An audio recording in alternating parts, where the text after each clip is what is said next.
என்னதான் exit poll results வெளிவந்தாலுமே social media ஃபுல்லாவே தமிழ்நாட்டுல ஹங் அசெம்பிளி வரதுக்கு வாய்ப்பு இருக்குன்னு சொல்றாங்க. சரி, இந்த ஹங் அசெம்பிளின்னு சொல்றாங்களே அப்படின்னா என்னன்னு கொஞ்சம் பாத்திரலாமா? ஹங் அசெம்பிளி அதாவது தொங்கு சட்டசபை. தமிழ்நாட்டுல மொத்தம் 234 தொகுதி இருக்கு. இதுல ஆட்சி அமைக்கணும் அப்படின்னா ஏதாவது ஒரு கட்சி 118 சீட் ஜெயிச்சே ஆகணும். அப்படி ஜெயிக்கலன்னா எந்த ஒரு கட்சியாலும் டைரக்டா ஆட்சி அமைக்க முடியாது. அப்பதான் இந்த ஹங் அசெம்பிளி நடக்கும். இன்னும் கொஞ்சம் சிம்பிளா சொல்றேன், ஃபுல்லா கேளுங்க. ஃபார் எக்ஸாம்பிள், டிஎம்கே ஒரு 105 சீட்டு, ஏடிஎம்கே ஒரு 100 சீட்டு, டிவிகே ஒரு 25 சீட்டு, என்டிகே ஒரு 4 சீட் ஜெயிக்கிறாங்க அப்படின்னா இதுல எந்த ஒரு கட்சியுமே 118 சீட் ஜெயிக்கல. சோ யாராலையும் டைரக்டா ஆட்சி அமைக்க முடியாது. இப்போ டாப் 2ல இருக்க டிஎம்கே, ஏடிஎம்கே, அதுக்கு கீழே ஹையஸ்ட் சீட் இருக்க டிவிகே கிட்ட ஒரு டிஸ்கஷன் பண்ணி கூட்டணி அமைச்சு ஆட்சி அமைக்கலாம். அப்படி யாரும் இதுக்கு ஒத்துக்கல அப்படின்னா டைரக்டா கவர்னர் ஆட்சி. அவர் ரூல் பண்ணிட்டு இருக்கும் போது அடுத்த சில மாசத்துல யாராவது கூட்டணிக்கு ஒத்துக்கிட்டு ஆட்சி அமைக்கிறாங்க அப்படின்னா அந்த ஆட்சி அப்படியே தொடர ஆரம்பிக்கும். இல்ல அப்படின்னா அடுத்த கொஞ்சம் மாசத்துல ரீஎலெக்ஷன் வச்சு ரிசல்ட் அனௌன்ஸ் பண்ணுவாங்க. இப்போ இருக்க இந்த சிச்சுவேஷன்ல தமிழ்நாட்டுல ஹங் அசெம்பிளி வருது அப்படின்னா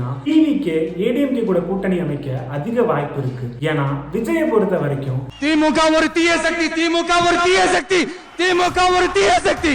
அப்படி இந்த எலெக்ஷன்ல யார் ஜெயிப்பாங்கன்னு நீங்க நினைக்கிறீங்களோ கமெண்ட் பண்ணிட்டு போங்க.